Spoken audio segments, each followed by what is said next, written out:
In today's video, we are diving into a question that a lot of creators are asking right now. Can AI video avatars finally replace human presenters?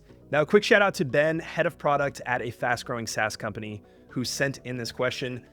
Ben's been scaling his team's video output, but he's finally hit a wall. He's torn between the speed of AI avatars and the authenticity of having real people in video content. So here's what he asked. Is it finally worth switching to AI presenters for most of our video content, or do human presenters still perform better when it comes to engagement and trust? So Ben and I go way back. We met at a conference just last year, and I've seen firsthand how much he cares about building trust with his audience. It's extremely important to him. And so if you've ever wrestled with the same trade-off of speed versus connection, then this video will definitely be for you. So here is what we will cover in today's video.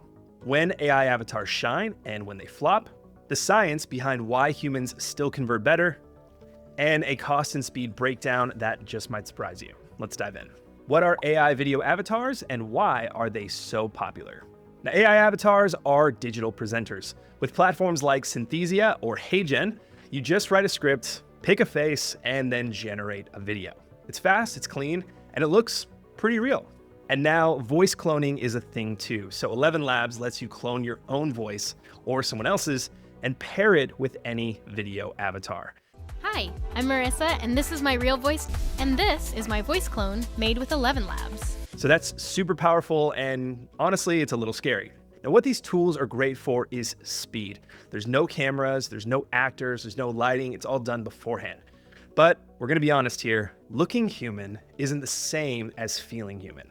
And what I mean by that is that AI has found its way into marketing teams. They found its way into YouTube automation channels and even internal HR onboarding. People are using it to reduce costs, to streamline their video output, and to build multilingual content libraries, very important, and it's a sign of how fast content demands are growing. But the real question still remains, what is being gained and what is being lost? Do AI avatars actually feel real? Now sure, AI avatars today seem very real. They smile, they blink, and they nod. But it still seems like there's something always off. Maybe the blink is too slow. Maybe the smile just doesn't quite reach the eyes. Now experts call this the authenticity gap. Our brains actually notice tiny emotional cues, and the avatars still miss them. So if you watch for 10 seconds, it's no problem, right? This is more for your ad content. But even about 2 minutes in, it starts to feel like a wax figure is reading your script. Now, here's a little insight. Humans are wired to connect through micro expressions and even subtle emotional cues. What our brains do is they quickly detect inconsistencies between verbal and non-verbal signals. So really, AI isn't quite there yet. It's making deep, unconscious trust very difficult to build at the moment. Now, of course, you might be asking, but Eric, won't the tech improve overall? Yes, you're absolutely right, it will. And I'm personally really excited about it. I'm a big tech nerd. But trust doesn't only come from movement or facial accuracy. What it comes down to is from shared experience. So that little awkward pause, the sigh after a joke, the fumble over your script because you're reading from a teleprompter. That's when finding the right word. Those things often make someone feel human. So AI isn't fumbling just yet, it's just performing. But of course, it'll get there. Can AI keep viewers engaged? What we see is that engagement drops fast when there's no real emotion. Studies like those from Wise Owl consistently find viewers stay longer when there's a real face on camera. Now, why is that? Well, humans surprise us. We smirk, we stumble, we laugh at ourselves. And AI avatars, they are polished. They're super presenter and they kind of have this position here. But unfortunately, they're flat. There's no story, there's no rhythm. It's just a perfect delivery that feels perfectly boring. Now, great creators use smiles, they use eye contact, and they use side comments to build connection and keep viewers hooked. It's all about that personal experience. Now, think about how a presenter might lean into the camera for an important point or use a relatable hand gesture. Well, AI can't actually replicate these genuine micro moments that actually build rapport. So go back and think of your favorite YouTube video. And chances are that it wasn't flawless. It was actually very personal. It was real. And that quick aside to the audience, that relatable metaphor, or even the hand gesture that matched the point, those things feel spontaneous. And that's the things that AI cannot improvise quite yet. It sticks to the script every single time with those little moments that are actually built into the AI. Now, engagement is an emotional transaction. You give attention in exchange for connection.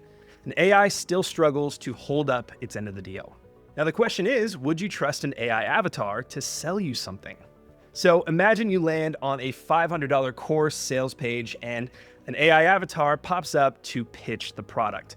Now, would you trust it enough to hit that buy button? The truth is, most people wouldn't.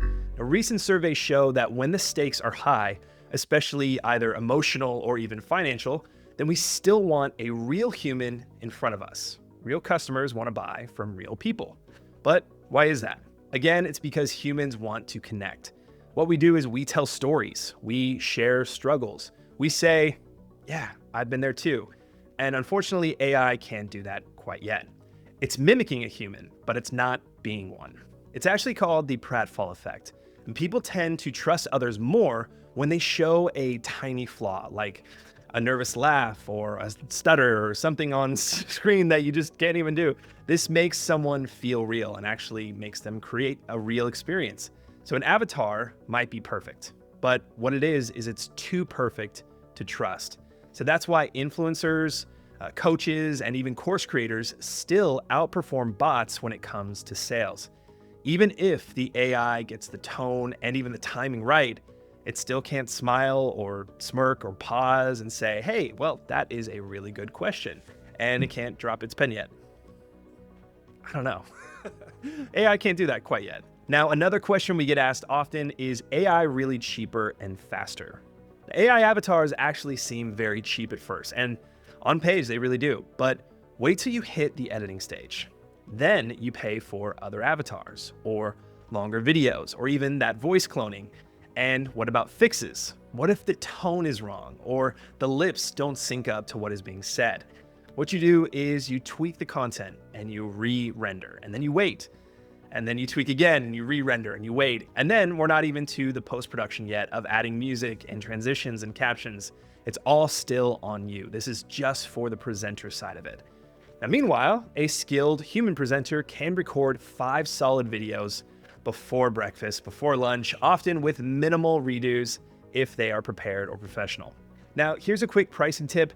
AI tools often charge monthly subscriptions, which can add up, especially for some of the high volume needs. But humans often charge per project or per video, making the cost more predictable and potentially cheaper over time, especially if you consider the return on investment from higher engagement and trust in these videos. Also, you need to consider opportunity costs. A fast AI-generated video that underperforms may end up costing more in lost conversions than a slower, authentic one that resonates deeply because they are human. So scale does matter, but so does effectiveness. Keep that in mind. Now, of course, there are some significant wins, but there also are some significant fails for AI. So to be fair, AI absolutely crushes it when you need stuff fast and in bulk. So quick explainers with a voiceover in 10 different languages, yes. Small product frequently asked questions, videos in bulk, yes. And even 50 e-commerce social media ads, absolutely, especially with the right platforms. But when it comes to selling or teaching or building relationships, then you actually need a real person. So consider a company like Masterclass. This brand, this entire model is built on human experts sharing their craft and their experience. So what you wouldn't do is you wouldn't sign up to learn cooking from Gordon Ramsay if it was an AI avatar, even if it sounded exactly like him, especially not today. The human connection and shared passion are paramount. Now, some smart brands combine both, a human intro for trust and then AI for repetitive info.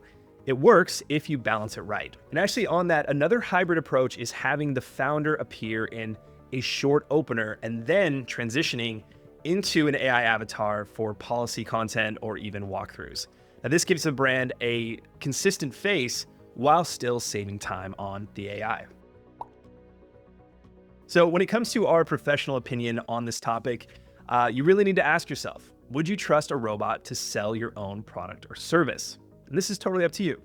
But if the answer is no, then don't let one host your video. What you can do is use AI for the bulk work, like internal frequently asked questions or script writing or quick translations where emotional connection isn't actually the primary goal.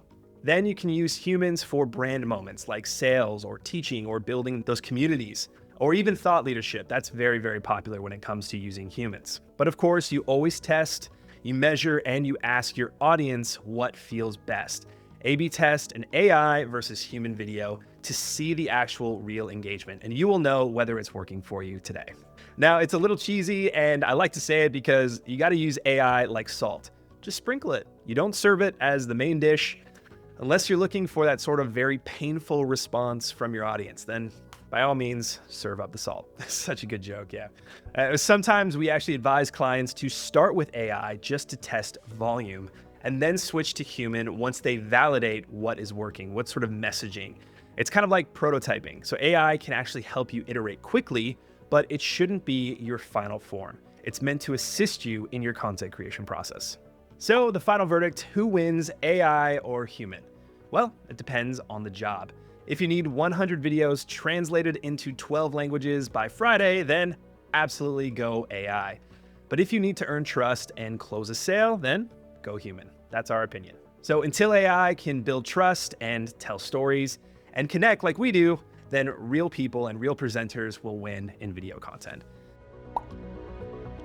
So what we're doing is a review of these top 5 avatar tools head to head really soon.